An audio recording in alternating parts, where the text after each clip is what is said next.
Welcome to the Lifestyles Unlimited Real Estate Investor Radio Show, a real estate investment program.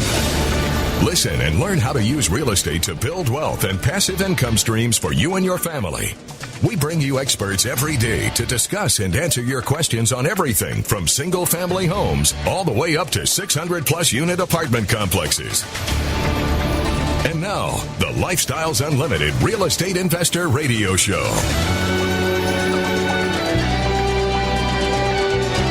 Welcome to the show. My name is Al Gordon, and as always, we're working on your financial freedom. On today's show, I got to tell you, I am wiped out. I am smoked. I mean, I'll tell you what, I had a beautiful, beautiful weekend, and it's. I have to relate it all to living the lifestyle. You see, everything that occurred this weekend was a direct result of our investment into real estate. See, my daughter and my daughter's about 20, well, not about, she is, and her boyfriend, who's a little bit older, we decided to go camping and not, get the RV and go live in the RV. That's like glamping. We did actual camping where we actually drove to a site. Now, we didn't hike in or anything, so we did car camping. But we took our kayaks with us. We took our big camp stove with us. We took all the things we needed for a great weekend. We took our kayaks. My daughter took her hammock because she likes to sleep in a hammock. And I'll tell you what, we went to a place called Canyon Lake. It's in the hill country of Texas. And we stayed at a military base there, Joint Base San Antonio. It's available to retirees like me.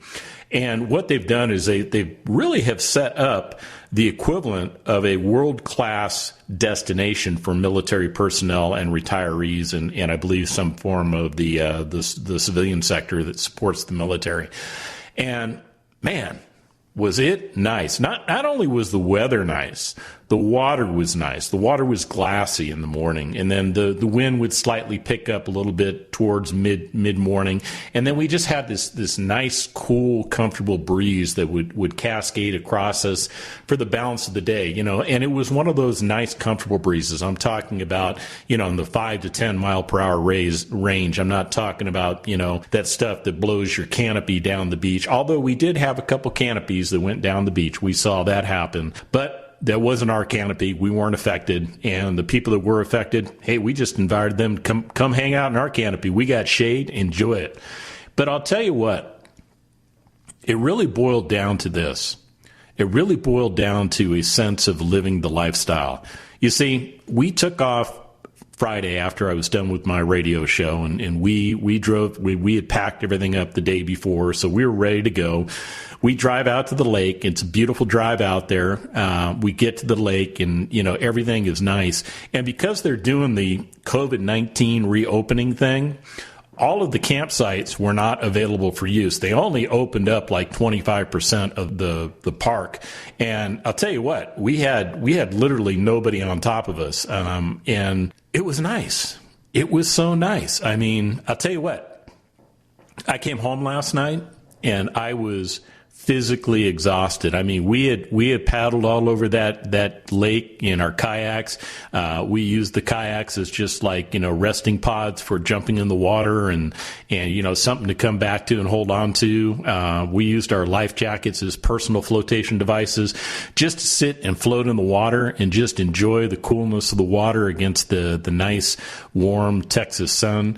And man, I know I am going on and on and on about this, but the key thing I want you to take away is this.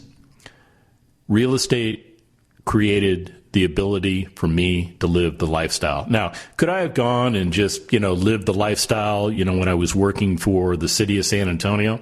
Sure, I could have. I absolutely could have. But here would have been the trade-offs. One, I probably wouldn't have gotten going until late Friday night because I would have had to work the whole day, and I wouldn't have gotten off work till 4:30 or 5, and then I'd have that commute home, get my little road rage going, and then because it's Friday, there's more traffic on the road, so maybe I'd get home by 6, and then I'd have to, eat something pretty quick and get changed, and of course, we were smart enough to load the kayaks the day before and all of our camping gear, so that none of that would have changed. But we wouldn't have gotten on the road probably until about 7 at night, meaning we would have pulled into the campsite facility facility probably around 8 and would have gotten to the campsite itself probably around 8:30, which is right around dusk. And for those of you that know that setting up campsites at night is not a lot of fun, it wouldn't have been a lot of fun. Conversely, we were like one of the first ones to show up to the lake. Therefore, we got our pick of spots. And I'll tell you what, my daughter picked out a wonderful spot. We were slightly elevated above the waterway. I could lay down in my tent at night. I could look to my left. I could enjoy the waterway. I could enjoy the nice calm water. I could enjoy the campfire lights flickering off that water from the other side of the lagoon that we were on. Man, it was cool. I know. And you're thinking to yourself, dude, get onto it. This is a real estate investing program. Why aren't you talking about real estate? Well, I am talking about real estate. I'm talking about the benefits that real estate created for me. And more so, we took off yesterday. I don't know, it was probably about 2:00 in the afternoon, and we came back and we got everything put away. And my wife was throwing a little dinner party for my son and a couple of his friends. So we came home to this nice dinner party after unloading everything, taking a shower. And I'll tell you what, it was all wonderful. It was all great. And you know what? I didn't wake up Monday morning with a load of dread like, oh my God, I've got to go to the office now. No, I got up this morning. I drank a couple cups of coffee. I tell you, I was a little slow moving, but it was a wonderful feeling. It was that, there's a level of exhaustion that exists when you've had a wonderful time and, you're just kind of recovering from it versus that level of exhaustion you get when you've had a good time and then you've got to get up and go to the work, first thing in the morning and go deal with the stress. It almost makes the stress go away. Not having the stress is what I'm trying to get at is wonderful. But when you have the stress and we have to go back to work with the stress, I think that's counterproductive. I think it kind of has a negative impact on what you're doing. All right, so I'm going to stop talking about camping. And what we're going to talk about today is whether or not all real estate is created equal. I'll tell you, the real estate I was on this weekend, wow, it gets a thumbs up. And we'll be back right after this.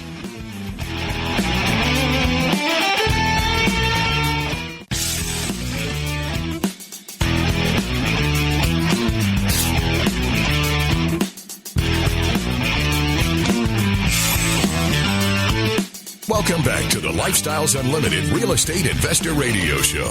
Now, let's get back to your map to financial freedom. Welcome back to the show.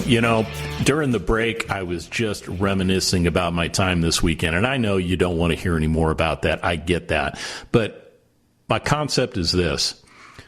Real estate investing created the ability for me to just say, screw it, and I'm going to go camping with my daughter and her boyfriend. Didn't worry about money, didn't worry about anything other than getting there, having a great time while we were there, and then getting back home. That's how we choose to live our lifestyle.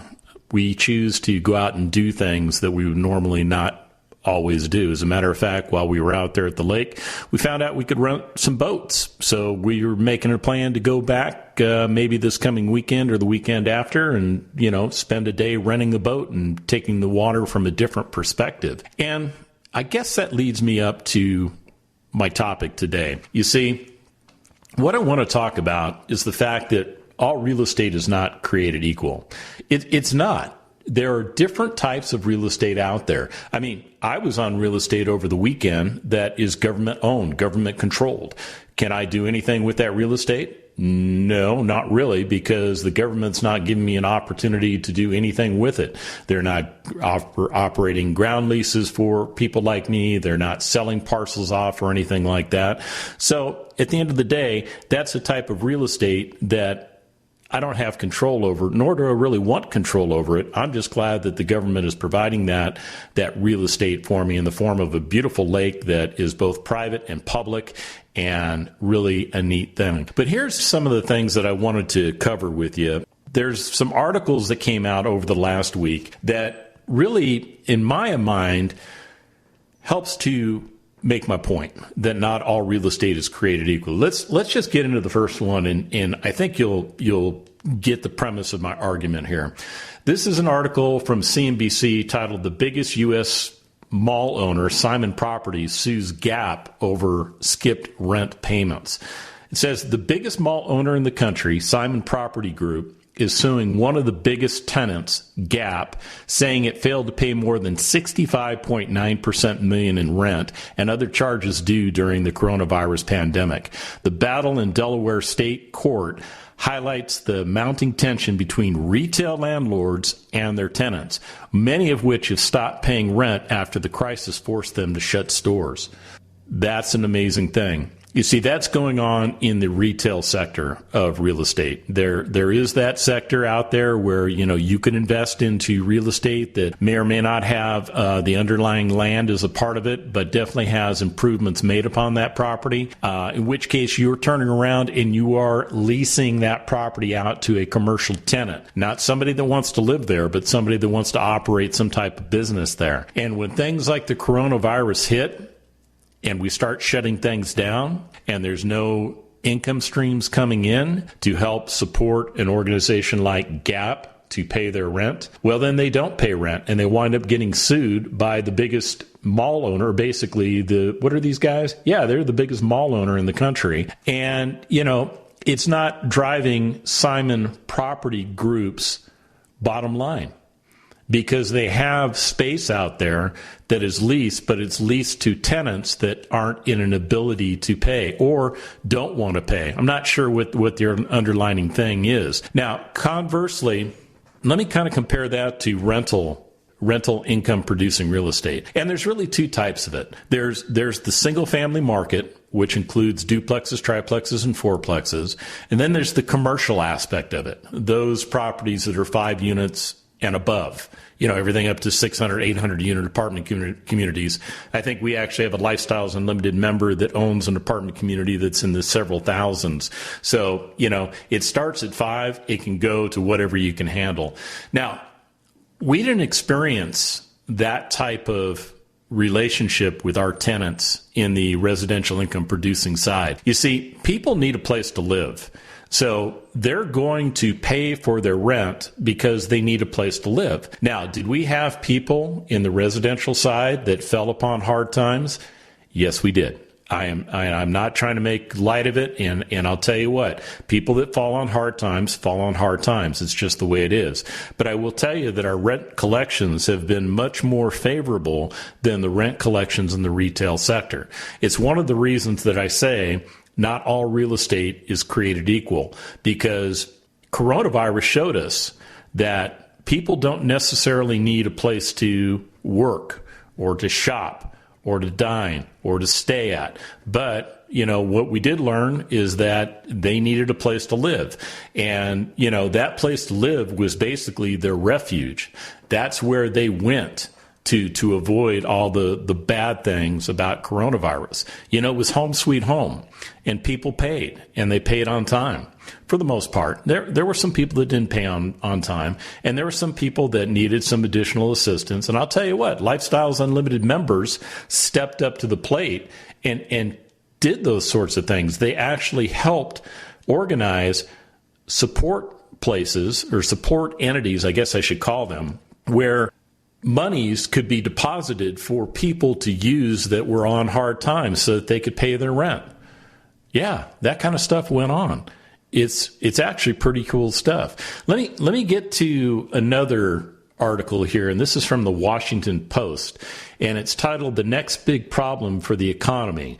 Businesses Can't Pay," you got it, their rent. Overall, Datex, I guess, is a researcher that they're quoting, found that 58.6% of retail rents were paid in May. Office and warehouse tenants are still paying for rent now in June, and there remains concern about whether tenants will renew leases as working from home gains in popularity. See, there's a lot of businesses out there that are realizing we should have done this work at home thing a long time ago. It saves an incredible amount of money in overhead. And yeah, we may, wind up giving our employees a stipend or some additional wage to assist them with, the cost of working from home. But when you think about it, when you think about the large amount of office space that doesn't have to be rented, the vast amount of utilities that don't need to be paid, it's definitely eye-opening for, that sector of real estate. And, interestingly enough, only 58.6% of retail rents were paid in the month of May. That's the third month? Well, technically the second full month we were into the coronavirus. That's not good. Now, I will tell you, residential income producing rents returned a much higher percentage than that. I mean, even the worst notations that I saw said that the rents were in the 80s. And what we've experienced in Lifestyles Unlimited is the rent collections are actually closer to the 90s and up into the 90s because we treated people correctly. We treated them fairly. We gave them a great place to live, and live they did. They lived in our wonderful properties, either single-family properties or apartment communities. See, our tenants have figured it out, and we have figured it out too. It is a win-win, synergistic approach to real estate.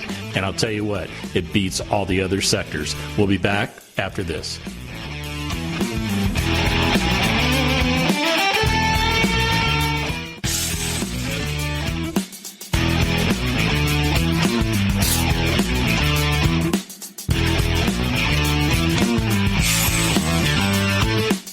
Warning, listening to the Lifestyles Unlimited Real Estate Investor Radio Show will change your life. We will teach you how to create wealth and passive income so you can be financially free. And now, back to your host. Welcome back to the show. On today's show, we're asking the question, is all real estate created equal?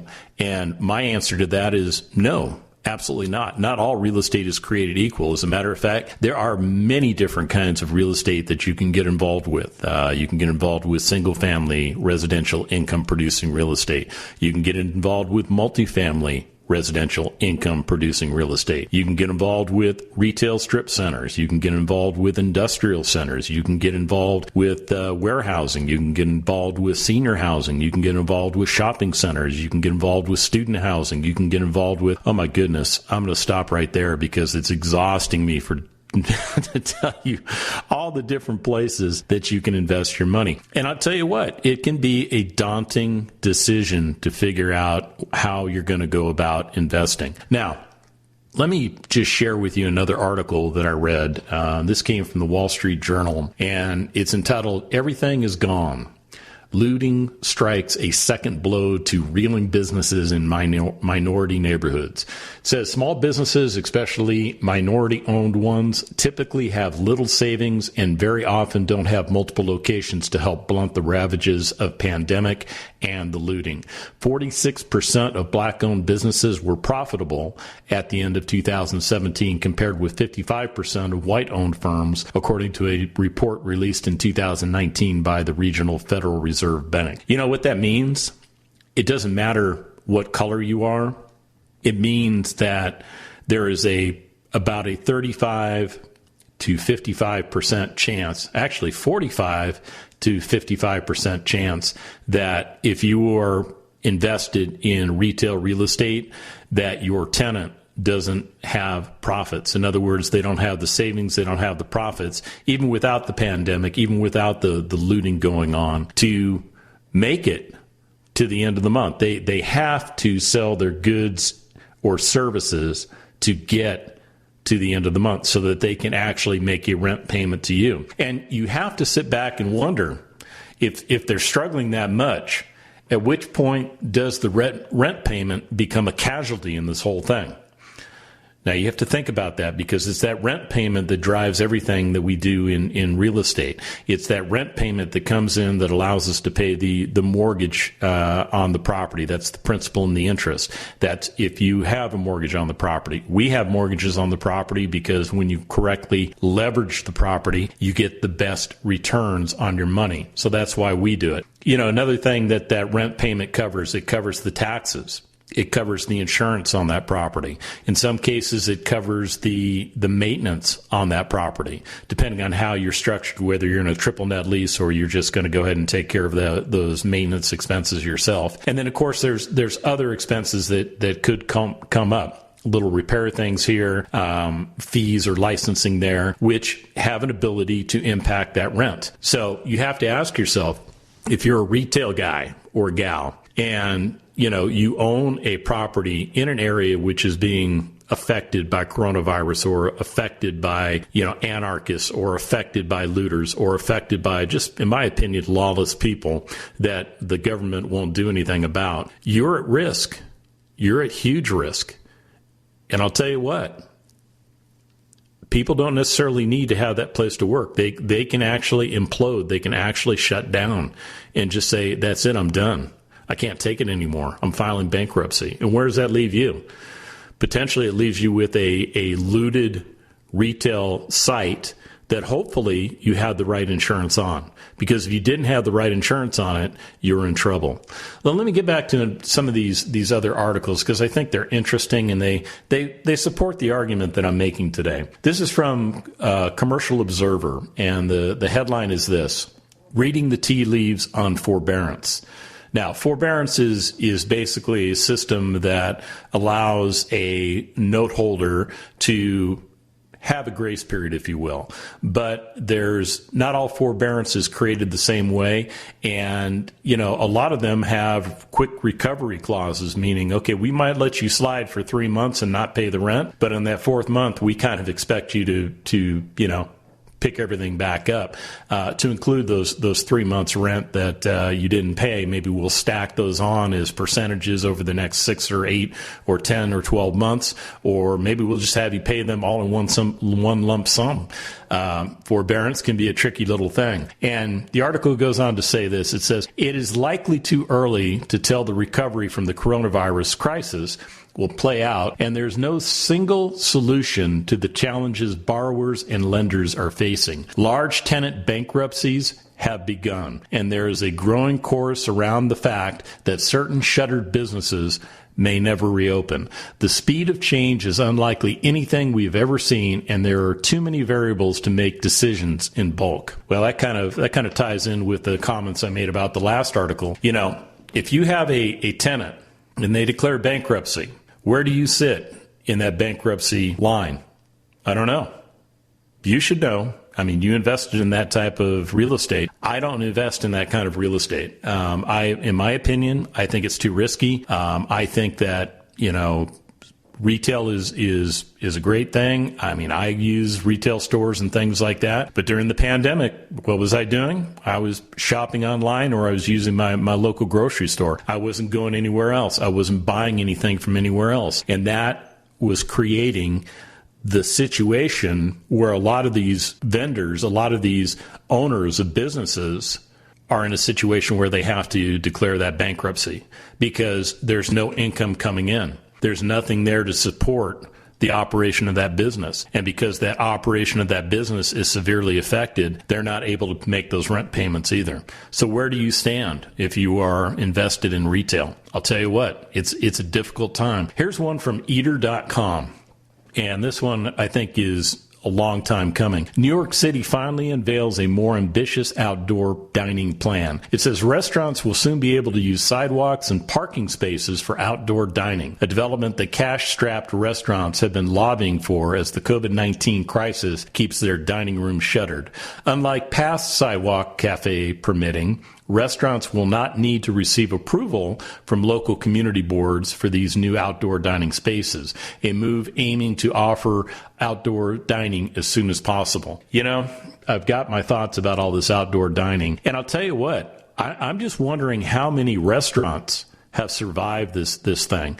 I mean, there are a lot of well-established restaurants that I've seen on the morning news that are struggling. They've been in business for 20, 30 or more years. And then all of a sudden you get to this thing called a pandemic, and they are told you are no longer essential. You are no longer a viable part of our economy. And they're told to shut down. And they're told to shut down for legitimate medical reasons. But we never really sat down to figure out how can we maybe keep some of these locations awake and open. And whereas there are parts of the country that are returning to dine-in, sit-down dining, and I know this because I've gone to these places over the last couple of weeks. You've got a place like New York that is just starting to dig out. Now, granted, New York was a hot spot. I will give you that. But at the end of the day, there's a lot of businesses that were affected, and a lot of those businesses have rental payments due to the landlord of that business, and it has a devastating effect. Boy, I'll tell you what, I'm feeling like doom and gloom guy here on the Lifestyles Unlimited Real Estate Investor Radio Show, but I think you should be aware. I think you should really sit down and really scratch your head a little bit and figure out, okay, if I'm going to invest, where do I invest? Did I go on the roller coaster of the stock market? No. Do I get into some of the risky aspects of commercial real estate? No. Do I invest in residential income producing real estate? Now there's a thought. We'll be back right after this.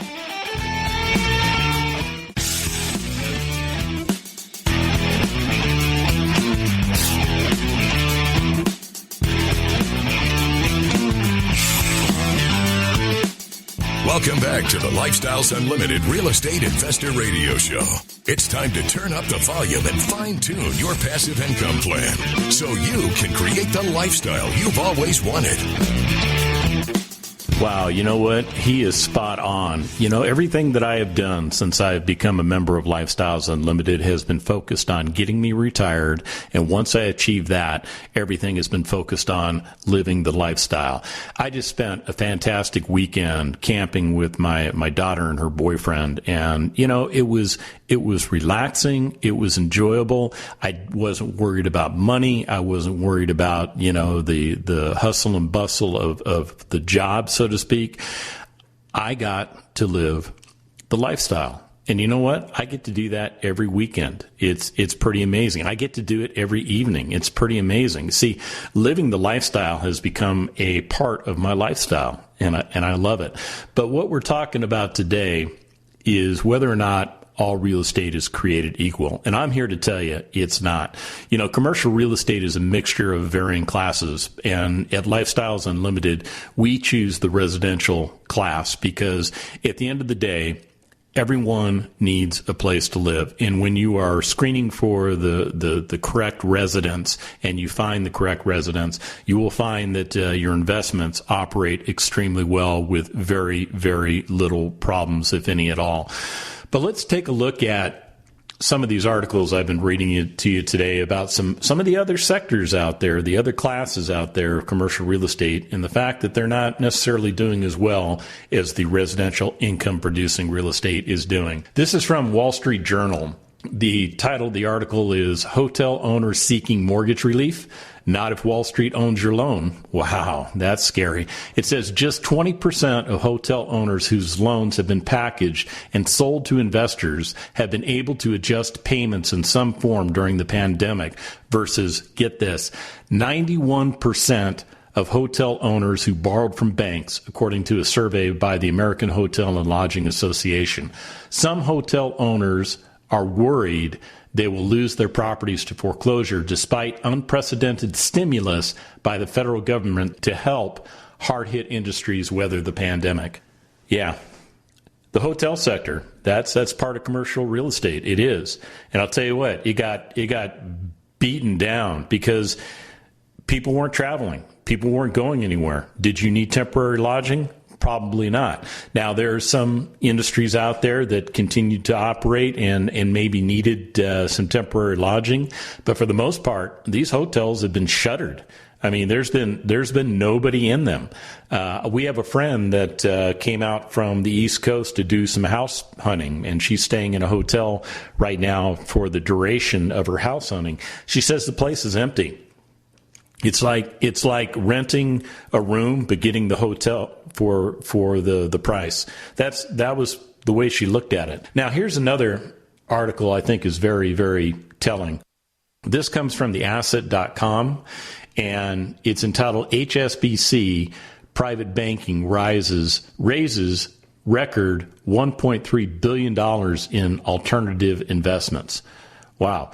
HSBC Private Banking raised more than $1.3 billion of private client funding for alternative investments in Asia in April 2019 to April 2020 across a broad range of product solutions, including hedge funds, private equity, private credit, and $350 million in a private REIT strategy. Now, what am I recommending to you there? Not really anything, to be honest with you. It just goes to show that money is migrating away from some of the traditional forms of investment that you may have been interested in. Now, I'm not interested in any of those types of assets, and I'm certainly not interested in a REIT, because all a REIT does, it will pay you money after it strips off all of the other forms of income. What we like to say at Lifestyles Unlimited is that real estate should pay you 5 different ways, 6 different ways if we're talking multifamily investments. But REITs, they just pay you one different way. They pay you a kind of a dividend check, and they leave a lot of money on the table, or actually in the pockets of those people that put the REITs together. Let's talk a little bit about construction starts, because that's another area you can put your money into. You can actually invest into companies doing construction starts. And Dallas-Fort Worth, well, this is from the Dallas Morning News. The article is entitled, Dallas-Fort Worth Construction Starts Plunged as COVID-19 Spread. The article says this: non-residential building starts plunged by more than 40% from a year ago, according to a new report from Dodge Data and Analytics. Residential building activity was also down 14% year over year in April as the coronavirus shut down the economy. Total building activity in the Dallas-Fort Worth area was 28% lower lower than in April 2019, according to the Dodge data. I'll tell you what, it doesn't matter. I mean, I've got more articles I can read you. It's just kind of doom and gloom around the retail sectors and the different classes of retail investing. Or excuse me, did I say retail? I meant real estate. Retail's in the dumps. It really is. It's having a hard time. It's right up there with industrial. It's right up there with warehousing. It's right up there with all these other sectors in real estate that are having a difficult time, because when you shut people down from operating their businesses, then they're not able to go out and earn income so that they can turn around and pay their associated business expenses. And one of those business expenses just happens to be rent. It does. It's one of those things those businesses put on the bottom line. And it's that rent that we require as real estate investors so that we can get the income streams necessary to take care of the principal, the interest, the taxes, the insurance, maybe the maintenance, maybe some other ongoing expenses. Maybe you're in an HOA or something. I don't know. But all of those costs need to be paid for. And you utilize your tenant to provide that money so that you can run your business operation. In residential income producing properties, what I did was I took a look at, because in fairness, we got to compare what's going on. And the multifamily, I don't know, what is this thing? The NMHC, which is the National Multifamily Housing Council's rent tracker for the week of June 1st to June 6th, basically said that 80.8% of apartment households paid rent as of June 6th. That's 80%. That's in comparison to some of these more dismal numbers that I'm reading about in retail, in shopping, in construction, in, where I'm going. So 80.8% paid, or at least made a partial payment on time. And that is a good thing. And that's based on a survey of 11.5 million units of professionally managed apartment units across the country. That's what their website says. So when you think about it, when we take a look at what our results have been at Lifestyles Unlimited, we're finding our results to be up in the 90s. So what does that mean? It means that investing your money correctly into residential income producing assets, whether it's multifamily housing, whether it's single family housing, either one is an exceptional way for you to grow your wealth and to increase your income, because they will pay you passive income in the form of cash flow. You use that passive income that cash flow to start paying your ordinary expenses. And it starts as simply as one single residential house or one small apartment community. Either way is a great way to start. And as you continue to operate those properties and they continue to throw off cash flow, you're going to get more properties. And then you're going to get more properties because eventually this thing starts to snowball. It starts with one, but you're not done. You're going to get two, and then you're going to get three. And then next thing you know, you've got yourself maybe 10 single family houses, maybe a 40-unit apartment community, and you're looking at your monthly expenses, and you're looking at the cash flow that comes off of these properties, and you make an epiphany. My income meets or exceeds my expenses. When that happens, you are effectively retired.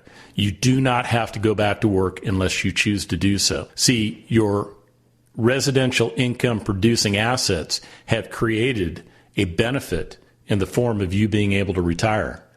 And then once you get yourself retired, everything is focused on the lifestyle from there on out. What is it you desire? How do you desire to live? Maybe you desire to go camping with your daughter. Maybe that's something you haven't been able to do for a while, and you finally got your schedules all dialed in. And maybe your schedule isn't so busy now that you're retired.